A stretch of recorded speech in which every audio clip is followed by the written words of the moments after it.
give honor to the Lord, who's the head of my life. Yes. I thank him for allowing me to be in the house of the Lord. Yes. One more time. One more time. We used to sing a song, one more time, one more time. We allowed the number one more time. So it's good to be here on tonight. We honor the Lord. We thank God for our pastor and first lady interactions on tonight, and to all of our elders and deacons and to all the precious saints of the Lord that are in the household of faith on today. And if we have any visitors, we thank God for them as well. Over the last, I think, month and then maybe 1.5 or so, we've been dealing with evangelism and dealing with beginning to start looking at discipleship and those kinds of things. And I thought it was going to be done, but I've been asked to continue. So I hope I haven't bored you out too tremendously much, but hopefully I've stirred your minds to really do a little bit more in terms of bringing others to Christ and making sure that our loved ones, as much as we know, get to know the Christ that we know. And we need to also have an excitement about our salvation. You know, I think sometimes we get used to stuff. You know what I mean? You've had, let's say you got a pair of shoes and you've worn them a lot. You've gotten used to them shoes, so you don't think about them anymore. You know what I mean? When we only had one pair of shoes or two pairs, or maybe we had just one dress or two, and you know, we were glad to have it. And when we got that other new dress, a new pair of shoes, we want everybody to see them new shoes and new dress and new things that we had. And you know what? We have to ask God to stir us, stir up in us this gladness about being saved. I'm so glad I'm not going to hell. I'm telling you, really. Amen. I am so glad that I'm not going there. And so my salvation, I should wear it like I'm wearing a smile every single day. And I know that every day that we live is not always a good day for us. You know what I mean? There's always stuff that kind of get in the way, or there are people or circumstances that really will try your faith. I mean, they are Holy Ghost testers. You know what a Holy Ghost test is? You know, they test your Holy Ghost. You want to tell them go somewhere and sit down. You know what I mean? Because that old man in us sometimes will try to cut up. That's the old man, you know. But we are praising the Lord that he has given us salvation, and let us be excited about what we do. And to be honest with you all, over the next few months, let's find ways that we can really reach out to others that are not connected to the church. Do y'all understand we really are living in the last dispensation? This is our last opportunity, really, I think, to bring others to Christ. We don't know when God is going to crack the sky, but we also don't know when God's going to come get us either. That's right.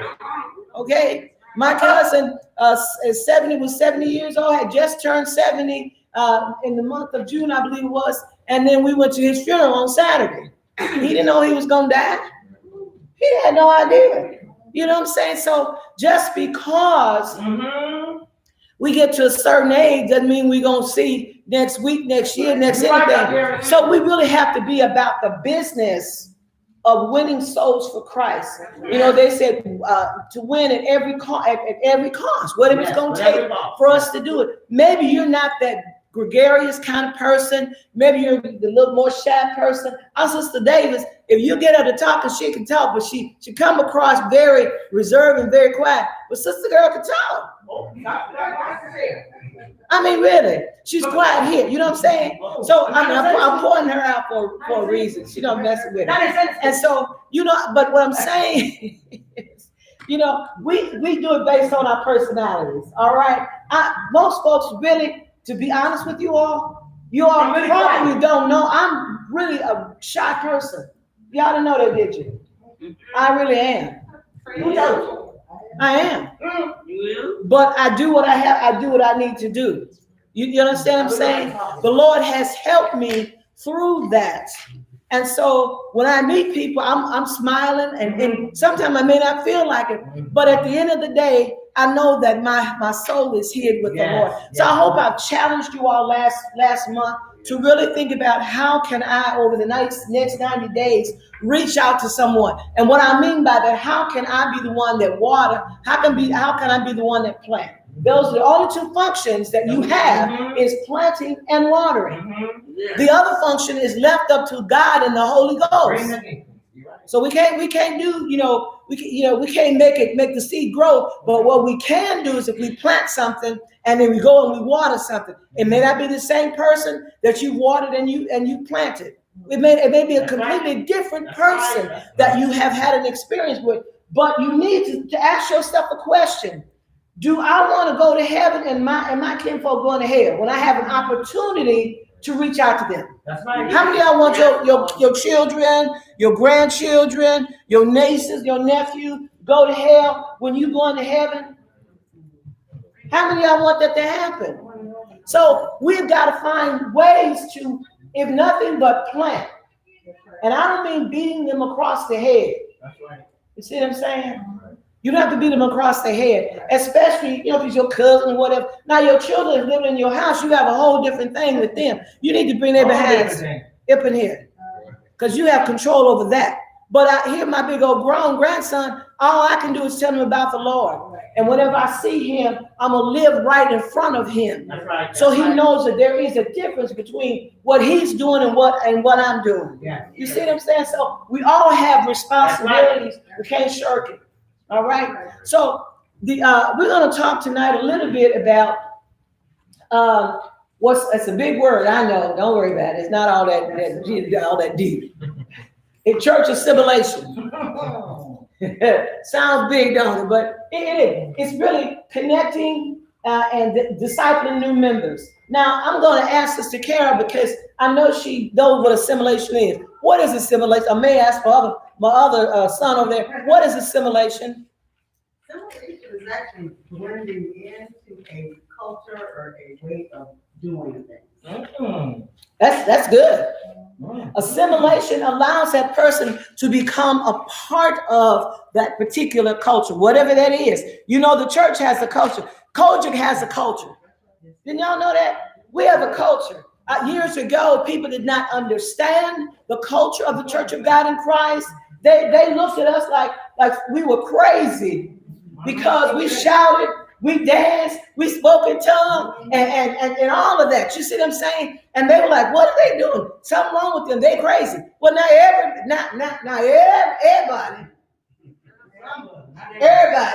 I mean, a huge group of them now go ahead and they hoop. We were the only one like, everybody trying to do that now. You see what I'm saying? But we still have our own culture, to be honest with you. Interestingly enough, and I'm not saying this is, that they're fair in this, but COGIC women have a particular way we dress. We don't dress the same as a lot of other people. Did you know that, Sister Scott? We have a culture when it comes to, we the ones wearing hats. And now everybody. And most folks who come to the church, they now have assimilated into the culture of the Church of God in Christ. We're not the only church going to heaven, okay? Hear me when I say that. But what I am saying is that people who become a part of this organization, if you watch them, you'll see, you almost will know a saint when you see them. You just do.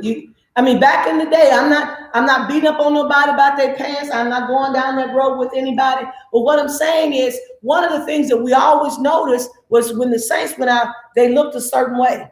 Yeah. Now, I know a person pretty much if they're kind of from a Muslim faith, particularly women, because those women, they're covered. They have their hair covered. They wear certain things during certain times, and you know who they are. There's no question about who they are because of how they look and so forth. Now, I don't know what else they do, but other than that, but as people of God, people will notice who we are. So church assimilation is really connecting, first of all, how you connect to people, and then you disciple those new members. Because we've been called as saints of God to be disciples of the church to those that are coming in. So we're going to move to the second slide here. And so I'm taking maybe a two-pronged approach. I'll try to get through this here in 2 weeks. the first one and then try to get onto the other one. But the whole purpose is to close the back door and keep new members and converts engaged in the ministry. Close the back door. They come in this door and they're out. They're not coming back. And those new members, whoever they are, and the converts, whoever they are, engaged into the ministry of the church. That's what we want to have happen. And so the first one we're going to talk about, we'll talk about the how we deal with a first-time guest. Like, you got people that are regular attendees, they may be new members, but they're kind of on the fence trying to decide. When I left my other church, and there were some reasons why I left my other church, our church had changed the jurisdiction into a different jurisdiction. And I didn't know that my pastor was going to do that. And I found it out in a very interesting kind of way. And I had already committed to this person. I said, well, Mother, I'm going to work with you, not knowing that my pastor had already made a switch. And then I found out the switch was made, and here I am caught. And I had to really pray and ask God, Lord, what do you want me to do? I'm used to obeying leadership. Right. Trust me. Right. And so this was a very hard decision for me. Emotionally, it was very difficult because when I found this out, I said, Lord, okay, I got to decide, because is it Mason Temple? Is it Christ Temple? Is it Holy Cathedral?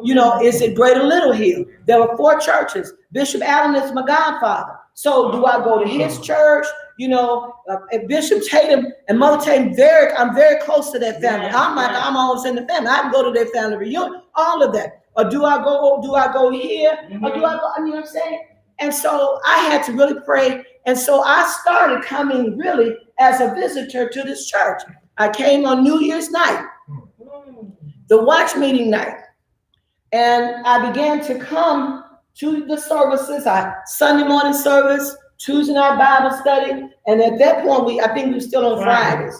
So I came to the services for almost a whole month. Why? Because I wanted to see how this was going to work for me. I'm new to this church. Right. I'm new to this building, this ministry. I'm not new to God, but I'm new to this place.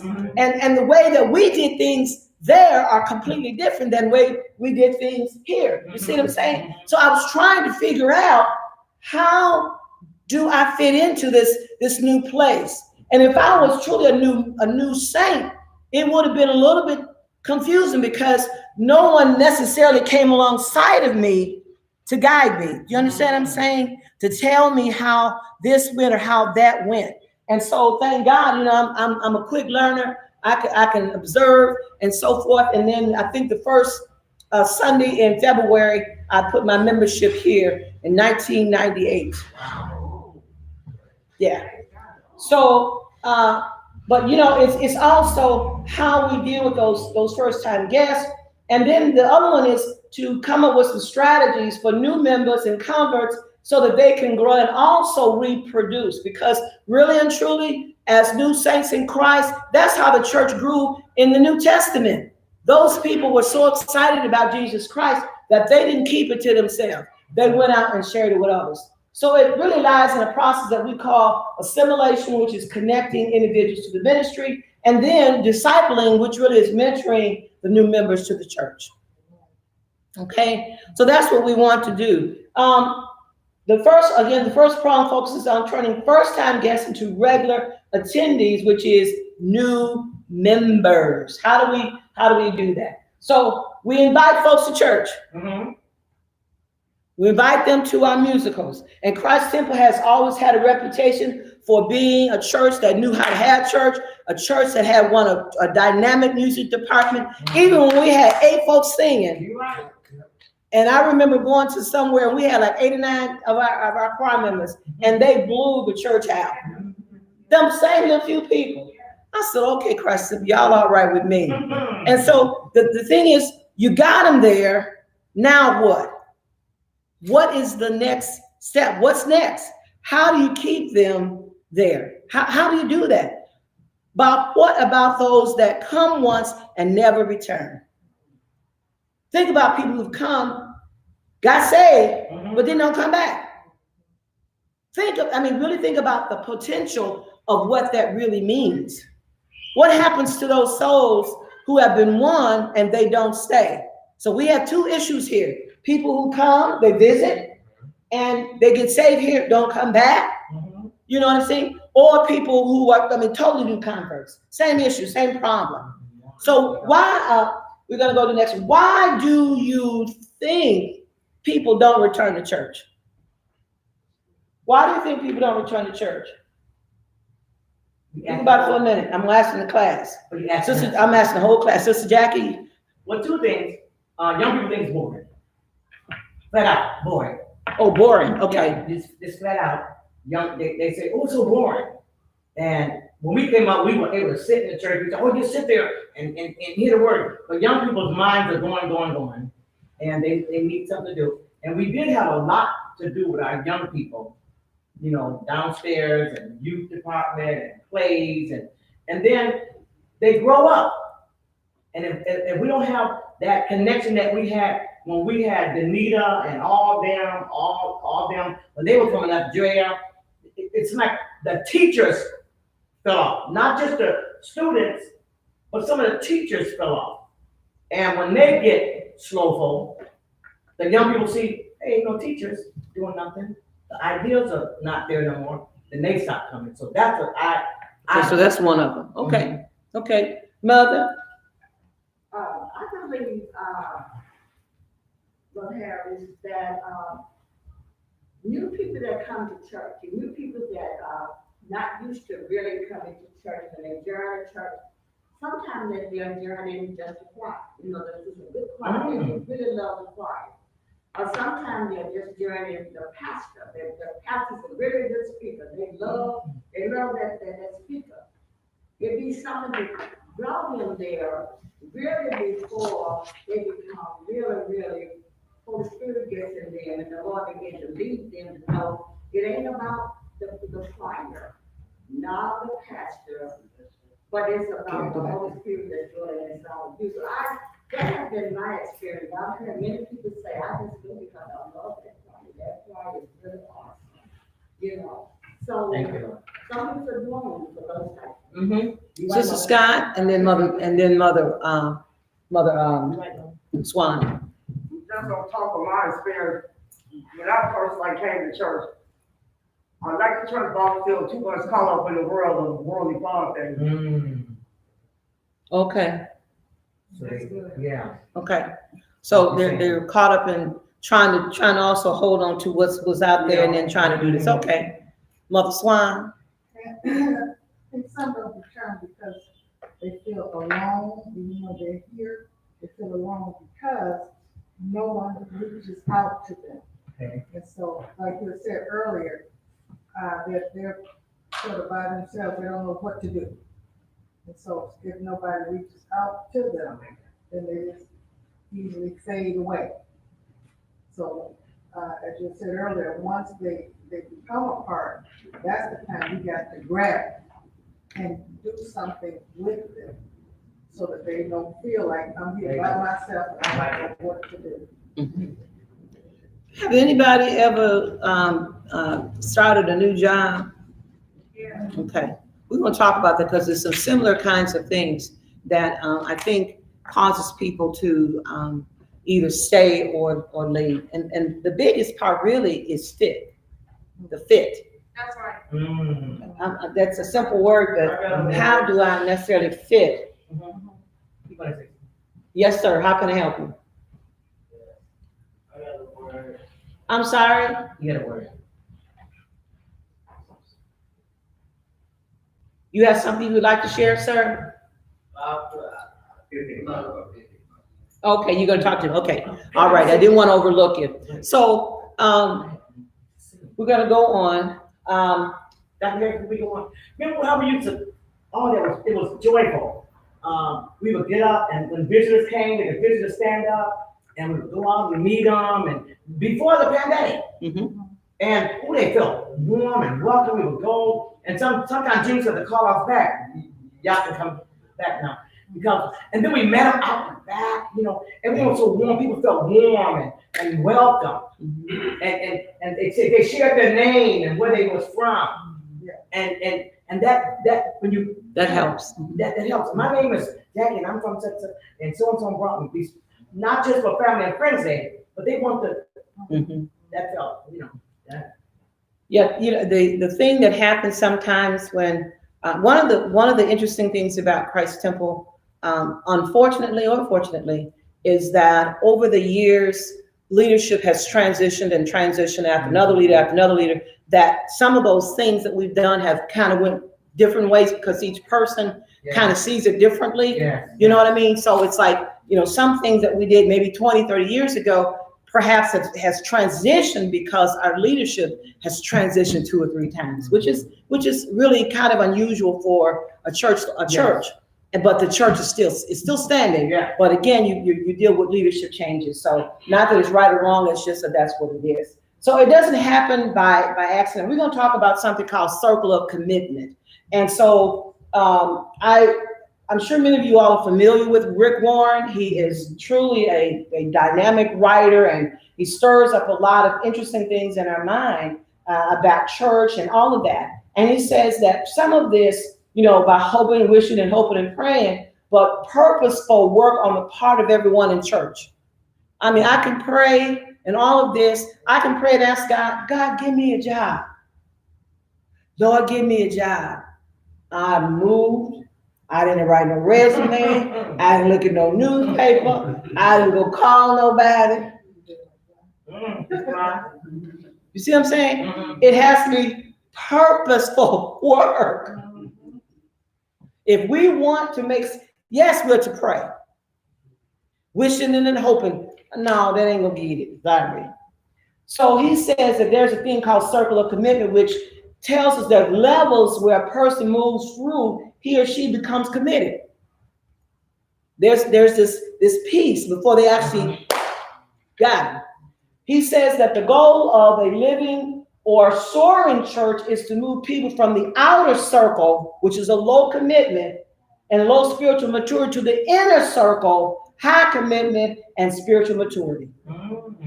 So you want to move them from that low commitment, low spiritual growth to the point where they're in the inner circle and it's higher commitment and high spiritual maturity. That won't happen by accident, y'all. It happens because of work that we're going to have to do. Y'all understand? Y'all got that? Okay. Yeah, we got to do something. So it's something we have to do. And so he said, first, we need to attract people to our church. Number one, we got to get them there. And once you're there, be able to move them from that outer circle of a visitor and spectator to the inner circle of the committed core. And he says there's 4 stages: community, crowd, the congregation, and then they become the committed core. So the outside, that outer ring is going to be the community. As they move into the crowd, then they move into the congregation, then they move into the committed core. That's what he says that has to happen. So this is called the circle of commitment. Okay, what he says is the goal of them to move them from that outer circle to the inner circle. And so community is really your starting point, and that's your hottest prospects, your community. It could be in this area, the 50206 area, I think is what we're in. We have all these blocks of potential people that need Jesus. And right now is the time they really need him. And so I'm hoping that if I can get a chance, I'm gonna try to get some door knockers. They're like the things you hang on the doors that we would put on their doors to talk about our church, to talk about if they're going through this particular thing, give them a scripture. If they're depressed, give them a scripture. And then those are some ways that we can do. So community is our hottest prospects. The crowd is everyone who shows up, believers and non-believers. We have a musical, and if they hear the music, everybody will come. They're not committed yet, y'all. The congregation could be official members that are part of that organization, and then you've got people there. They're signing an online petition. They may do some things to help out, but that's about it. The committed ones are those who are part of that. They pray, they act, they give, they donate, and they're dedicated to growing. That's what you would want to have happen. And they're good people, but they have not yet gotten involved into the ministry. You want them in the, see that little gold circle? You want them at the core, because that's the group that's going to stay, that has basically bought into what this organization stands for, and they're willing to work. They're willing to do whatever it is that they have to do in that organization, because now they're a part of it. So we want to move them from, yes, committed, but at the same time, they have not gotten involved yet. They're sitting back in the seat. They may come, and may give some money and all this, but they're not still part of the family. Right. When I got married, I married into a family that's really, really big. Yeah. I was really on the outside because I didn't know those people. I didn't know all of the family members. Some of them, I'm sure, perhaps didn't think I should have married who I married or whatever, And so I'm still the outside. At some point, I got to, being in the crowd, and then at some point, I ended up. It took a process. You understand what I'm saying? Now I'm in the core. I'm in the core. They call me for stuff. They ask me, "What are you going to do?" And now I'm saying, "Okay, you all. This is what we need to do." You understand? There is a difference when you out on that ring and being in the middle, and it's a process. It is a process. I went to my first family reunion. I didn't know what them people were gonna do because I had never been to one. I'm like, okay, so are they gonna be in there drinking and stuff? And what are they gonna do? And I didn't really know what to wear because I wear dresses. That's all I have, and that's what I wore. I said, so I'm not sure, what I'm supposed to do. So I'm sitting back. I'm just kind of observing because I'm not part of that core group yet.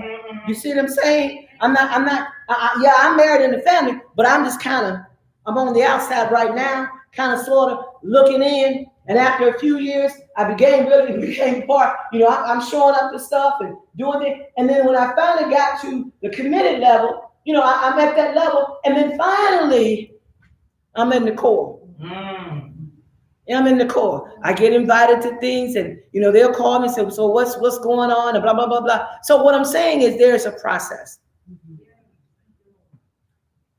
So, what does it feel like to be new? I just started talking about that. When you start your new job, whoever started a new job, okay, how did that feel? Sister Edie? A little unnerving at first, just because I didn't know anybody, I didn't know anything. But the good thing about that company, they paired me up with somebody. Okay. So that person, I can't remember what that program was called, but they paired me up with someone.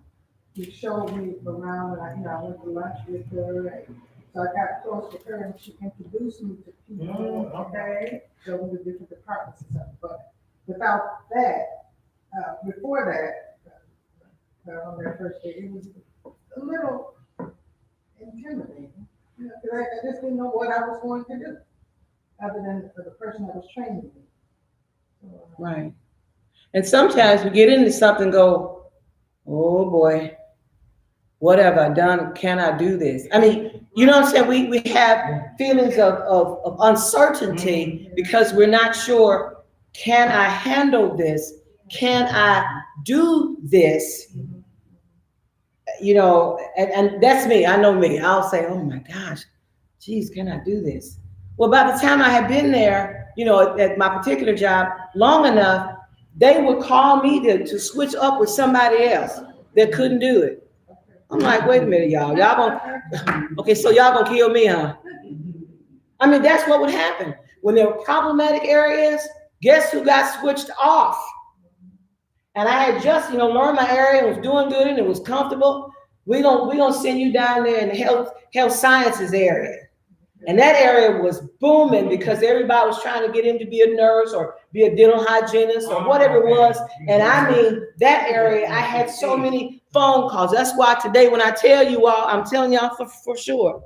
After listening to phone calls and responding to hundreds of emails, don't leave me no message, because I'm telling you now, I'm not gonna call you. I tell people, I say, look, do not leave me a message. Why? Because I'm not gonna listen to them. I'm straight up.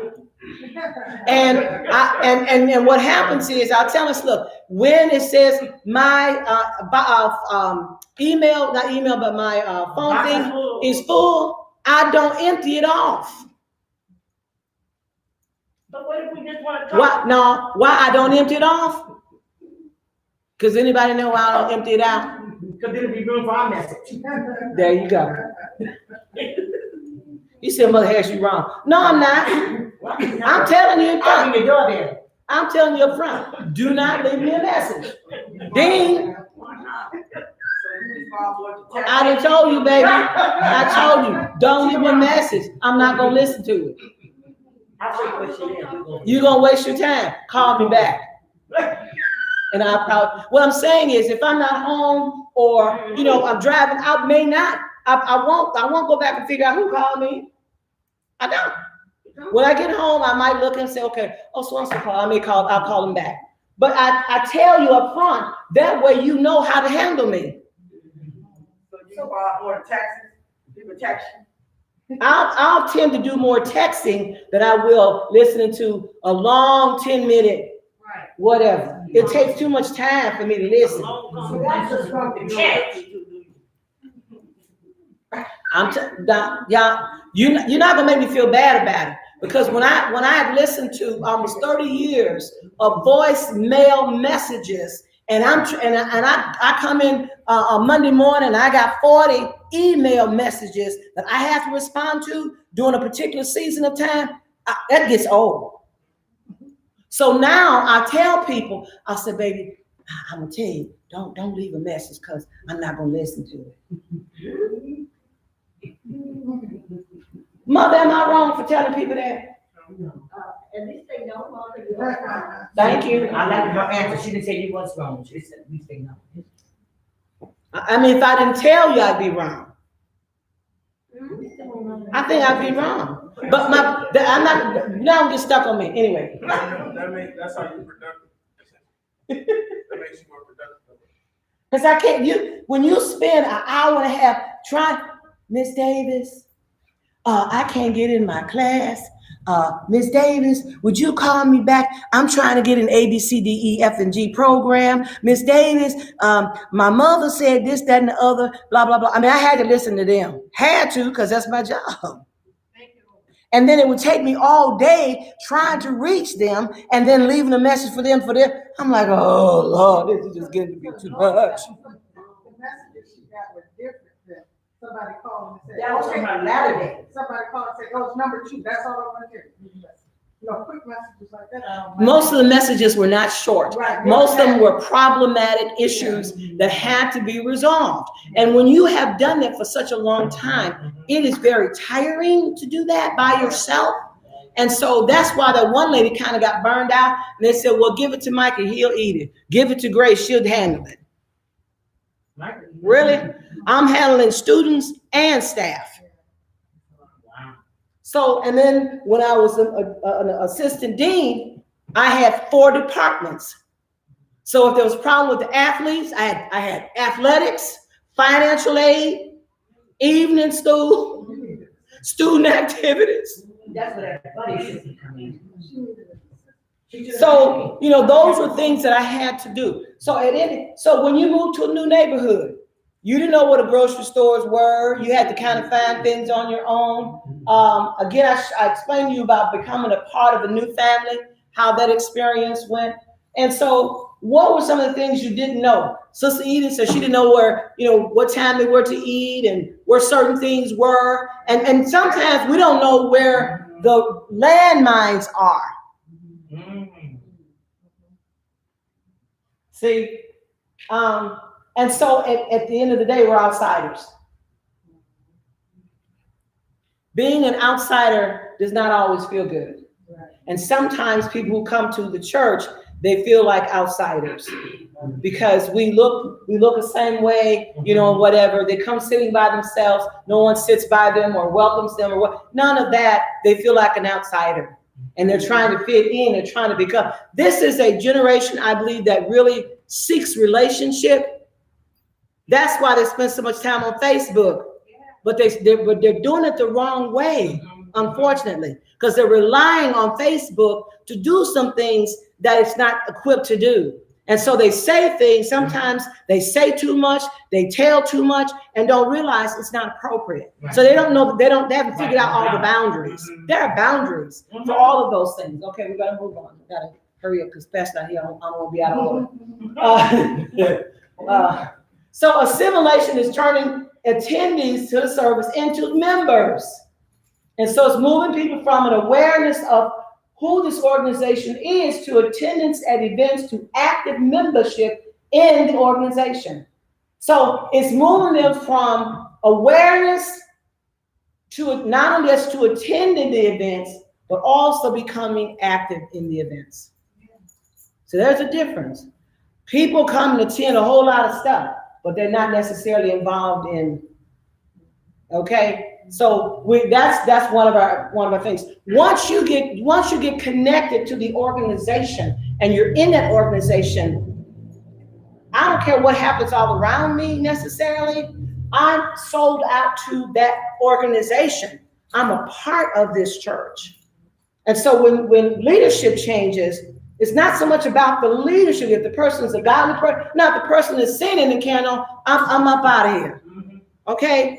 And so everyone has their own style, but we're trying to move them from just them being aware and just showing up for some stuff sometimes. The other is to make the member feel special, which means that you create opportunities that will build relationships. People seek friendships, and the friendships are key to retaining members. People might join because of a leader, but they stay because of the new friends that they have learned. My job never understood why I was always taken off to go to a funeral. I said, well, one of the mothers at my church, like, huh? How many people do you know? Well, almost everybody, because I've been knowing these people 30 years.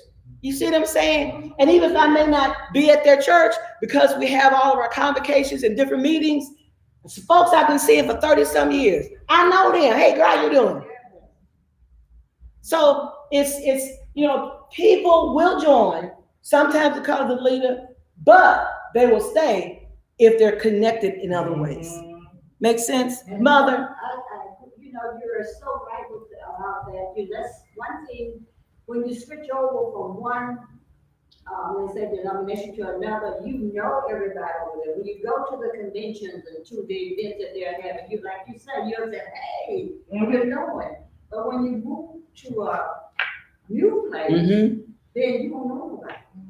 You don't know nobody. So it takes time to get to know people and for them to get to know you. And it takes a little time. But my question that I want to ask is, for your personal church, your home church, what's the process for getting to that core? For getting. We're gonna. It's not a simple piece, but we're going to talk about that as part of this, Mother. You're absolutely right, because at the end of church now we can't do it as much. We're doing it outside now. At the end of church, what do? That's what we do. So, Kara, I'm gonna grab your arm next Sunday. You're not going anywhere. Hello. Okay, we're gonna move on. I gotta hurry up. What if all the people you invited as a guest over the last year actually remained?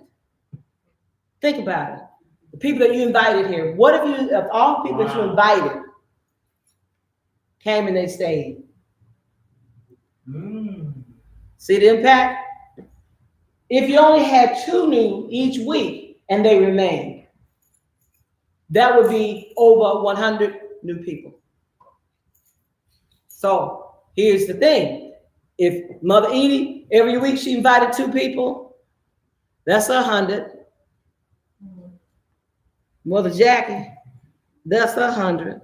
You see what I'm saying? You see where? And you don't have to go to nobody else's church to drag them out of there. Because there's too many people out here in the world that need Jesus. Because people church hop, that's not necessarily growth, y'all. It's not necessarily growth. But when we win a soul, and that soul stay and remains, that's important. Well, why do people go to different churches to see if they like it? Why? It's a whole lot of reasons, Helen. A ton of reasons. One of the main reasons why people don't stay at a church many times is they're not connected to the people that are a part of their church. They're not well connected to them. They still feel like they're outsiders sometimes. It's hard. When I left my church, because I never believed in flying around, that kind of thing.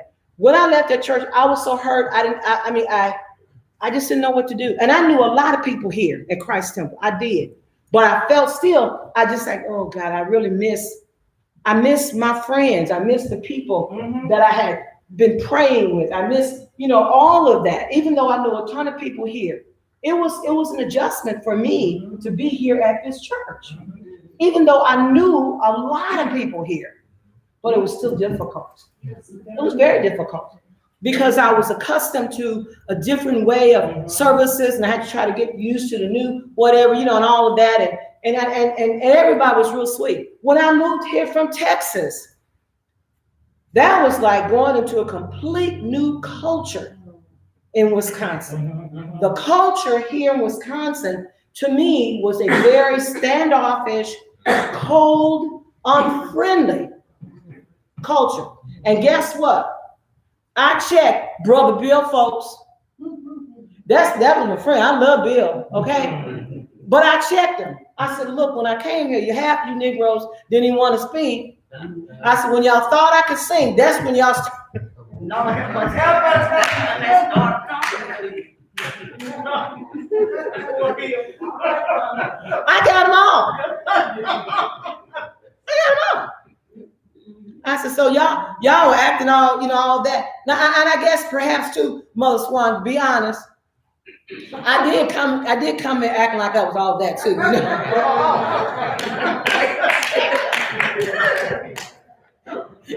I came with a superior attitude. I'm from Texas. Everything in Texas is big. They got it all going on. So I'll own my stuff. I'll own it. And I didn't want to be in Wisconsin anyway. My uncle convinced me to come. And he prophesied to me and said, if you come to Wisconsin, God's going to bless you. Wow. And his prophecy has been true. It didn't feel like it in the very beginning. It was very difficult for me to meet people. I just felt people were very cold. And Sister Banks, because Sister Banks was from Texas, she was the only one that had ever invited me to her house to do anything. I'm serious. And so I was used to, a different kind of level of fellowship, Mother. And so she was the only one that invited me to her house. And I think it was because I was from Texas. And at that time I was going to, and some of you all may not know him, but the late S.C. Mitchell, dynamic evangelist, traveled the world over. And so I was a member of his church. So, of course I had an attitude because, I come out this big church and you all's convocation and about that time ministers and workers being, that's like our district meeting. Wasn't that stinky? So it has nothing to do with it. It has nothing to do with it. But I would always remind, I said, Sister Banks was the only one that invited me. I said, y'all didn't spend any time with me because when y'all thought I could sing. I was the best. They were too. But we love you. Go back. What's for you? Okay, there you go. So, if those guests didn't stay, how did they slip through? What happened to them? Did they not get assimilated? And I believe that they didn't, because somewhere we dropped the ball, and it belongs to all of us. So what I'm hoping this is going to challenge us to do is to really work on developing some additional ministries. Our pastor can't do it by himself, okay? And so we have to be willing to take some responsibility to work in some of those areas and redevelop those areas where we have the gaps. And I think maybe last two, and then I'll stop because I'm going really past time. So a church won't grow if the visitors are not returning. and they won't grow up. They're not connecting to people in the congregation. You can't help new believers who responded to an altar call invitation grow if they don't return. So a new convert won't return. Now, we used to have new members class, and that's an important piece. And I hope we will, when we get new members again, that we will continue to do that. Why? The new member needs to understand what they've gotten themselves into. What does that mean? And so they go through various stages of that, so that by the time they get through the new members class, they know who this church is. They know what we really are standing for. Because up here, we can't tell them all of that. Okay? So you can't help new movers into your community get involved in your church with their treasures and talents if they don't stay. Your contact via the evangelistic efforts may not find faith if your church doesn't help them seek or grow. So that's the piece we have to be heavily involved in. And it's just not Sunday school, but Sunday school is an important piece. If they're new members, to be honest with you, a new members class is perhaps one of the best ways, because sometimes they come listen to the lesson and some of the pieces of the scriptures they don't get. And they knew. We're trying to give them full steaks when really they need some baby food. You know what I'm saying? You can't give them too much to try to digest, and then they sit there going, well, what do they mean by that? This and that and those and them. They don't know. So some things we may have to adjust to that. And of course, our pastor, I believe, would be willing to come up with some new efforts that will help us. All your efforts at inviting people will eventually run out of steam, because we're not doing so. A church got to improve their church hospitality to increase the number of first-time visitors who decide to return to your congregation after the first visit. Okay, one more, I think, and that might be. So outreach is the number one priority. They said one of the reasons why older churches are generally less effective at outreach than new ones, the longer the church exists, the more concerned members become with self-preservation, and the less concerned the church's original reason for being. They want their spots. They want their seat. Baby girl, your seat is behind you. They don't want folk in their seat. They don't want. I bought that pew.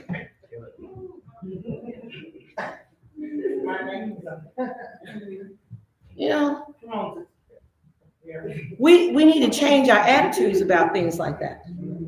Because these new folk don't know who pew that is. They don't even care. It probably took a lot for them to even get in here and sit down. Took a lot. Now they here. We've got to do everything in our power to make sure that we are not offending the least of God's little ones.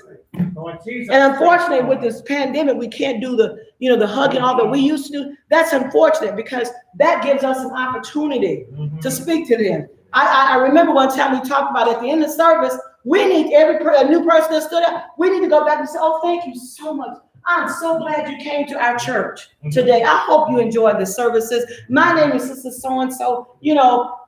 Here's our church number or whatever. I hope you come back for next week. That's how people feel welcome. But we huddle up. We talk to each other.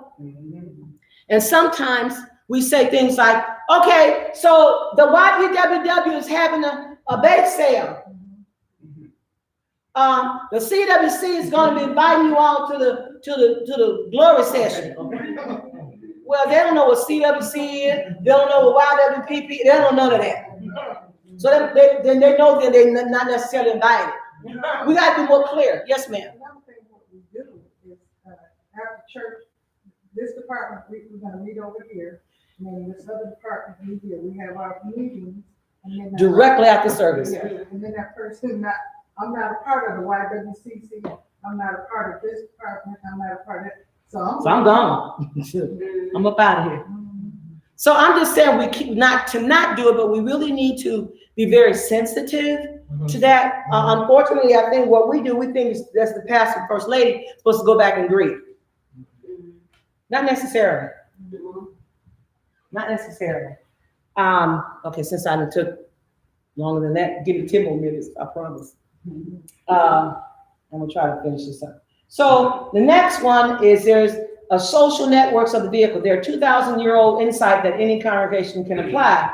Here it is. Non-Christians come to Christ and the church primarily through relationships with Christians. Somebody done watered, somebody done planted. Okay? And people go to church because of felt needs. Most unchurched people are not walking around down the streets of your community thinking about the eternal destiny of their soul. They're not. They're not thinking about I'm going to go to hell. They're not thinking about that at all. They're thinking about how I'm going to get fed or how am I going to live. These are the things that they're thinking about. It's something about a job. I don't have a job, or, you know, a relationship issue that's, you know, my parents are upset with me or whatever. They're thinking about their health. They're thinking about their children. They're thinking about their finances, whatever it is that they're thinking about. They're not thinking about going to heaven or hell. We want to walk around and say, well, I'm going to hell today. There ain't none of them. Because if they were thinking about that, they wouldn't have gotten that accident. They wouldn't have swerved over here to jump in front of you. They wouldn't have done none of that because they're thinking about going to hell. Really? Cut you off. You in this lane and you know you're going straight. This heathen over here comes around you and he go over here. I don't know how to do it. So you know he wasn't thinking about going to heaven or hell. He wasn't thinking about he's breaking the law. Okay. And so relationships become the glue. Seeing people come in the front door is one thing. Keeping them from living out the back door is another. And one of the primary ingredients of doing that is relationships. You did. And that's what we really have got to work on. I'm not suggesting that everybody need to be your friend. Trust me when I say that. Okay? But we still have to make people feel welcomed. You see what I'm saying? And there are ways to do that. Transitions provide the window. All church people in your community are not similarly inclined to become Christians and members of your church. Some are quite responsive and others may not be. Transitions, sometimes when people are going through stuff, that is sometimes the driving force that causes them to want to get closer to God. That's when they really like, you know, I'm not sure what to do here. I'm not happy on my job. Or everything is falling apart, or, you know, my sister's sick or mom's sick. Or, I mean, it's these things that's happening with them. That tends to get them to want to get closer to God. And so our guests come 50 years ago, they said 90% of the church guests came from the same denominational background. That's not true anymore. Already, that the church's theology, they knew the order of worship, the music, the values and cultures, and so much more. And they were comfortable. Now, that's not necessarily true. We must be intentional again and purposeful in finding ways to move that guest beyond that first visit, if a church is to thrive. Okay. They say now that about 30% of them will come from a sister church or a similar background. Okay, that means there's a large percentage now who have no understanding of your church. None. That's why when we see people coming on Sundays, this one lady, and I haven't seen her in a long time, but every Sunday when she would come, looked like she had just come in from the club. And I said, oh, Lord, bless her heart. You know, but she would faithfully come. So when nearly 3/4 of your guests arrive with no church background or from a church that is different, there is and if there's a lack of knowledge about our worship format, they have no idea. They will not know where to sit. They don't know when to stand. They don't know how to fit in. And I'm gonna stop right there. When I was living, I lived in a children's home. I don't know if you knew that, Mother, but I lived in a children's home before I was placed in my last foster home. And in the children's home, they only had one church that was like a block away. And, you know, I wanted to go to church. That's all the other homes I was able to go to a church. And like I told you all, I've been Methodist, Baptist, Catholic, and then Church of God in Christ. Okay? So I had so many different religions. So the third one was the Catholic religion. And so the Catholics, if you're real familiar with them, if you go to them, you're bending, you're getting on your knee, then you get up. Yeah. I mean, half the time, I didn't know what I was doing. I'm like, oh, Lord, they on the floor, I'm dying to get girl, I Curation, I didn't know. Because that was not something I was familiar with. So I was like a fish out of water in this particular church because I didn't know what the folk were doing. I didn't know what it meant. I knew it was in Latin, most of it. The priest he would give you the communion, he put the little thing on you, and I didn't know what I was taking. I didn't, because I was not familiar with that religion. And so, as a new person coming in, I didn't know what I was supposed to do. And I told you my experience when I went to this one Baptist church. They had pretty good music, and my heart was real tender, and I went up to the altar, and I'm really expecting certain, I didn't know what was going to happen, but, because I had that experience on the inside, I just knew that, when they told us, well, we want to meet all of our new converts in the back, and I'm just thinking we're going to really, find out something, really to move forward with it and everything. I was ready, mother. My little heart was ready. I was 13 years old, no, 12. And I was so ready for an experience, you know what I mean? Girl went back there and said, okay, here's your envelope. Your number is number da-da-da-da-da-da for your offering. I said, okay.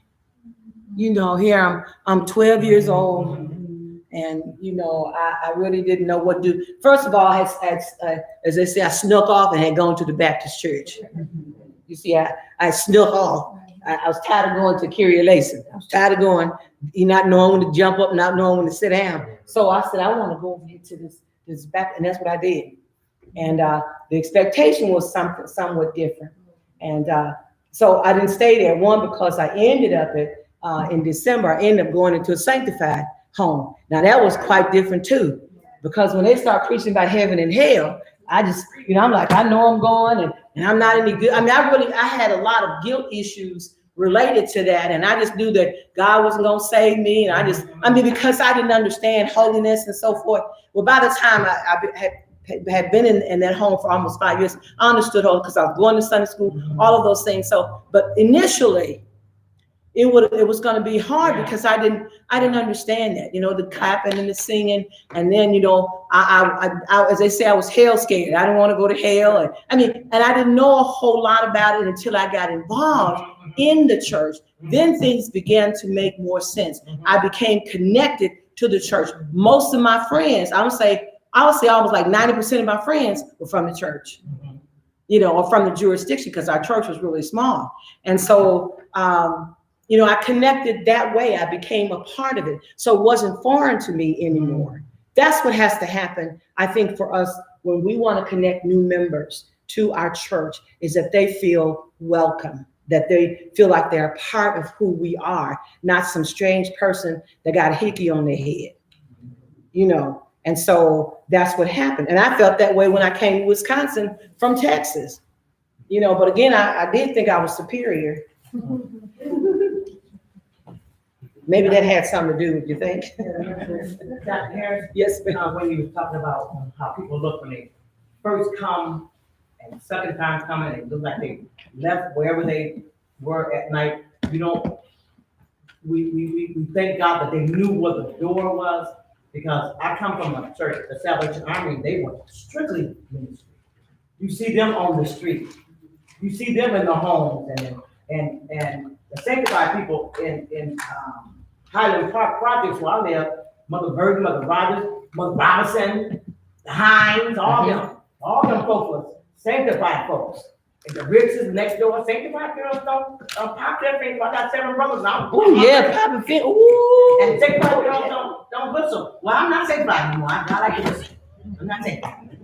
But, no. That's why they wouldn't let you, that's why you couldn't whistle, you couldn't clap your fingers. You know, and so Couldn't do none of that. Salvation Army, and they were ministry. And that's where the core of my ministry came in on a reach out ministry. And what they taught was soup, soap, and salvation. And everybody stumbled in on the salvation. They have beautiful churches. Oh my Lord, beautiful churches and home and farm league like we got YPWW. And they would bring these people that were drunkards and sit them on the front row. And not even clapping happy, but I picked my right hand. I got my first word from the Salvation Army. And the sanctified people said I was going to hell because I was in the Salvation Army. But you gotta realize back then too, Jackie, many of them had an aspect of ignorance, of zealousness that sometimes got in the way. And I think over the years, they've learned more, they've tempered it a little bit more, that, More harm. Yeah. But my closing argument was that they helped the widow. My mother was abused, beat up. We used to hide under the porch steps and hear my father breathing. And when I get her, I'm gonna kill her. And Mom would tell us, hold our breath. And we would hold our breath. And she reminded my mother that young time, I always told you that. And we would run to the Salvation Army and Captain Major Mom would open his doors. And I was younger, I heard him say, how long are you gonna keep doing this? And he would take us in. His wife was highly prejudiced. And she didn't want us coming to her beautiful home. Soup, soap, then salvation. They fed us.